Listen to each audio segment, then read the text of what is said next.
అవునన్నయ్యా 7 అంతస్తుల అద్దాల మేడలు ఎత్తుగా కట్టించాము. అద్దాల మేడలోనే బంగారు ఉయ్యాల కట్టాము. అవునన్నయ్యా బంగారు ఉయ్యాలలో దాదులతోన చెల్లెలతోన అన్నాళ్ళు పుట్టిన నక్షత్రం సర్లే తల్లి. సరేనయ్యా పరిపరివిధముగా చెప్పినావు కనుక నీకు 10 మాటలు తెలుపుతాను, చక్కగా ఆలకించు తల్లి. తెలపండన్నయ్యా. చెల్లెమ్మ చెల్లెమ్మ నా ముద్దు చెల్లి,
అలాగేనయ్యా.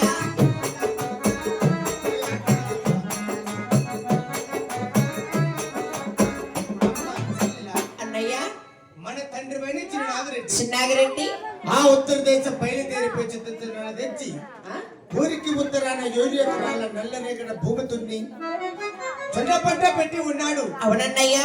ఆ పంట పండి పొరపట వాళ్ళది. ఈ రోగానికి ఆయన చూపించుకోకూడదు అన్నయ్యా. చూపించుకున్నామ్మా మదనపల్లి తెప్పారెడ్డి హాస్పిటల్లో 10 మంది చచ్చిపోయినారు. ఎట్లే 4 కోమాలు అయిపోయినారు. వాళ్ళు బతికితే రోజు డ్రామాకి రాచ్చు, లేదంటే వాళ్ళు చచ్చిపోయినారా జీవితాంతం జైలు పాలమ్మా. ఊరే కాసుకున్నారు నన్ను చంపేయాలని. అమ్మా చెల్లెలా అన్నయ్యా, మన తండ్రి పైన చిన్నాగిరెడ్డి చెప్పాను కదా. అవునన్నయ్యా. ఆ ఉత్తర దేశం పోయి చిత్తదనాలు తెచ్చి చెప్పాను కదా. అది కూడా చెప్పారన్నయ్య. ఊరికి ఉత్తరాన 7 ఎకరాల నల్లరేగడ భూమి దున్నాడని చెప్పాను కదా. అవునన్నయ్య. చెప్పాను కదా. సత్యమన్న తల్లి దగ్గరికి వెళ్ళి ఆమెకి అక్కడితో నాకలు కాదు సౌండ్ ఏడ వస్తుందన్నయ్య. సౌండ్ గురించి పట్టించుకుంటే బతకలేము తల్లి. తల్లి దగ్గరికి వెళ్ళి ఎన్ని గుడిచి బంగారు గుండ్లు కైకొని అక్కడున్న జొన్న చెడు పంట వద్దకు కబడ్దారుగా కావులు వెళ్ళాలమ్మా చెల్లెల. అలాగే అన్నయ్యా. క్షేమంగా బయలుదేరి తల్లి ఉరుముతుంది. వాన వస్తుంది మళ్ళా. అన్నవద్దారా శ్రవణాతి సాబాలా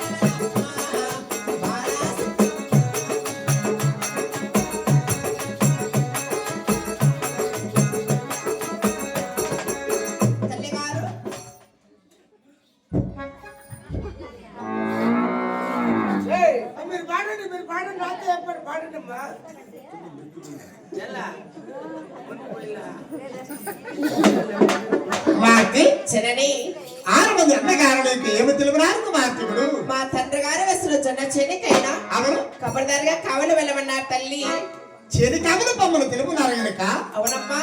6 మంది కుమార్తెలు ఒక గాను ఒక ఆడబిడ్డవు. 10 బాణలు ఇప్పుడు ఎలాగే తెలపగలను కుమార్తె. తల్లి వాడలో చక్కగా ఆలకించగలవమ్మా.